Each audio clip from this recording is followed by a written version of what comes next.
ನಮಸ್ತೆ ವೀಕ್ಷಕರೇ, ಇದೀಗ ನಮ್ಮ ಕರ್ನಾಟಕ ರಾಜ್ಯ ಎತ್ತ ಕಡೆ ಸಾಗ್ತಾ ಇದೆ ಅನ್ನೋಂಥ ಅನುಮಾನ ಪ್ರತಿ ಸಲ ಕಾಡ್ತಾ ಇದೆ. ಅತ್ಯಾಚಾರ ಕೊಲೆಗಳಂತೂ ಸರ್ವೇ ಸಾಮಾನ್ಯ ಆಗಿಬಿಟ್ಟಿದೆ. ಅದರಲ್ಲೂ ದಿನನಿತ್ಯ ಮಾಧ್ಯಮಗಳು ಪ್ರಸಾರ ಮಾಡ್ತಿರುವಂಥದ್ದು ದರ್ಶನ್ ವಿಚಾರದಲ್ಲಿ ಮಾತ್ರ. ದರ್ಶನ್ ಜೈಲಿನಲ್ಲಿ ಊಟ ಮಾಡ್ತಾ ಇಲ್ಲ, ನಿದ್ದೆ ಮಾಡ್ತಾ ಇಲ್ಲ, ಸಿಗರೇಟ್ ಸೇರ್ತಾ ಇದೆ. ಈ ವಿಚಾರಗಳು ಮಾತ್ರ ಚರ್ಚೆ ಆಗ್ತಿದೆ ಹೊರತು ಚರ್ಚೆ ಆಗಬೇಕಿದ್ದಂತಹ ನಿಜ ವಿಚಾರಗಳು ಚರ್ಚೆ ಆಗ್ತಿಲ್ಲ. ಒಂದು ಕಡೆ ನಟ ದುನಿಯಾ ವಿಜಯ್ ಈ ಡ್ರಗ್ಸ್ ಮಾಫಿಯಾದ ಬಗ್ಗೆ ಎಳೆಯಾಗಿ ಬಿಚ್ಚಿಡ್ತಾ ಇದ್ದಾರೆ. ಹಲವಾರು ಹೋರಾಟಗಳನ್ನು ನಡೆಸ್ತಾ ಇದ್ದಾರೆ. ಅದನ್ನು ಯಾವುದನ್ನು ಕೂಡ ಪ್ರಸಾರ ಮಾಡುವಂತಹ ತಾಕತ್ತಿಲ್ವಾ ಅಥವಾ ಸಾಮಾನ್ಯ ಪ್ರಜ್ಞೆ ಇಲ್ವಾ ಅನ್ನುವಂಥದ್ದು ಜನಸಾಮಾನ್ಯರಲ್ಲಿ ಕಾಡುವಂತಹ ಪ್ರಶ್ನೆ. ಇನ್ನು ಸೌಜನ್ಯ ವಿಚಾರದಲ್ಲಂತೂ ಮಾಧ್ಯಮಗಳು ಸಂಪೂರ್ಣವಾಗಿ ಬಾಯಿ ಮುಚ್ಚಿ ಮೌನವಾಗಿ ಕೂತಿದೆ. ಈ ಧರ್ಮಸ್ಥಳದ ಪ್ರಕರಣದಲ್ಲಿ ಪ್ರಸಾರ ಮಾಡೋದಾದರೆ ದಿನನಿತ್ಯ ಪ್ರಸಾರ ಮಾಡಿ ಮುಗಿಯದಷ್ಟು ವಿಚಾರಗಳು, ರಹಸ್ಯಗಳು ಇದೆ.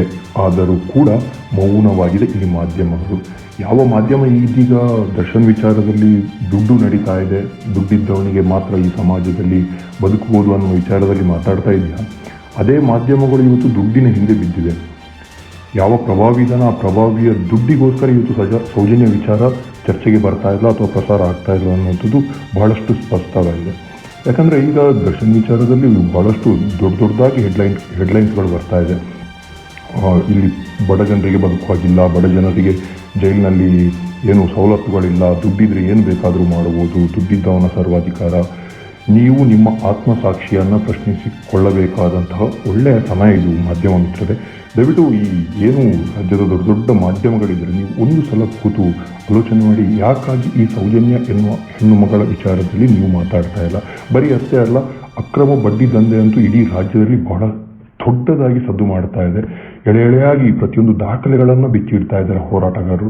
ಅದನ್ನು ಪ್ರಸಾರ ಯಾವುದಾದ್ರೂ ಒಂದು ವಿಚಾರವನ್ನಾದರೂ ಪ್ರಸಾರ ಮಾಡ್ಬೋದು. ಇದು ಯಾವುದನ್ನು ಪ್ರಸಾರ ಮಾಡ್ತಾ ಇಲ್ಲ. ಕಾರಣ ಒಬ್ಬ ಪ್ರಭಾವಿಯ ದುಡ್ಡು.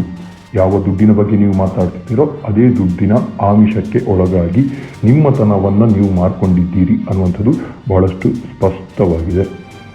ಇನ್ನು ಮುಂದಕ್ಕೆ ನೋಡ್ತಾ ಹೋಗೋದಾದರೆ ಈ ಮಾಧ್ಯಮಗಳು ಎಲ್ಲಿವರೆಗೆ ತಲುಪಿಬಿಟ್ಟಿದೆ ಅಂದರೆ, ಯಾವ ಪ್ರಭಾವಿಯನ್ನು ಇಡೀ ಸಮಾಜ ದೂರ್ತಾ ಇದೆಯೋ, ಯಾವ ಪ್ರಭಾವಿಯ ಬಗ್ಗೆ ಜನರು ಕೆಟ್ಟದಾಗಿ ಮಾತಾಡ್ತಾ ಇದ್ದಾರೆ, ಯಾವ ಪ್ರಭಾವಿಯಿಂದ ಅನ್ಯಾಯ ಆಗಿದೆ ಅಂತ ಹೇಳ್ತಾ ಇದ್ದಾರೆ, ಅಂತಹ ಪ್ರಭಾವಿಯನ್ನೇ ಕರೆದು ಅವರಿಗೆ ಪುರಸ್ಕಾರಗಳು, ಸನ್ಮಾನಗಳನ್ನು ಮಾಡುವಂತಹ ಮಾಧ್ಯಮಗಳನ್ನು ನೋಡ್ತಾ ಇದ್ದರೆ ಎಲ್ಲಿಗೆ ತಲುಪ್ತಾ ಇದೆ ಈ ಸಮಾಜ, ಏನು ಸಂದೇಶವನ್ನು ಕೊಡಲಿಕ್ಕೆ ಹೊರಟಿದೆ ಈ ಮಾಧ್ಯಮಗಳು ಅನ್ನುವಂಥ ಪ್ರಶ್ನೆ ಪ್ರತಿ ಸಲ ಕಾಡ್ತಾ ಇದೆ. ಇನ್ನು ಬೇರೆ ವಿಚಾರಗಳನ್ನು ಮಾತಾಡೋಕ್ಕೆ ಹೋದರೆ ತುಂಬಾ ಈ ರಾಜಕೀಯ ಈ ವ್ಯಕ್ತಿಗಳೇನಿದ್ದಾರೆ ಅವರಿಗಂತೂ ಈ ಬಡವರ ಕಷ್ಟಗಳು ಕಾಣೋದೇ ಇಲ್ಲ. ಬರೀ ಏನಿದೆ ಈ ದೊಡ್ಡ ದೊಡ್ಡ ಯಾರು ಸೆಲೆಬ್ರಿಟಿಗಳಿದ್ದಾರೆ ಅವರ ಬಗ್ಗೆ ಮಾತಾಡೋದು, ದಿನನಿತ್ಯ ಬೆಳಿಗ್ಗೆ ಎದ್ದು ಸಂಜೆ ತನಕ ಮಾತಾಡೋದಕ್ಕೂ ಅವರ ಬಳಿ ಟೈಮ್ಗಳಿದೆ. ಅದೇ ಯಾವ ಒಂದು ಬಡ ಹೆಣ್ಣು ಮಗಳಿಗೆ ಅನ್ಯಾಯ ಆಗಿದೆ ಅದರ ಬಗ್ಗೆ ಮಾತಾಡುವಂಥ ಒಬ್ಬ ಮಗ ರಾಜಕಾರಣಿ ಇಲ್ಲ.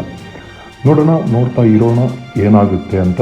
ಯಾಕಂದರೆ ಬದಲಾವಣೆ ಜಗದ ನಿಯಮ ಅನ್ನೋದು ಹಿರಿಯರ ಮಾತು. ಜೈ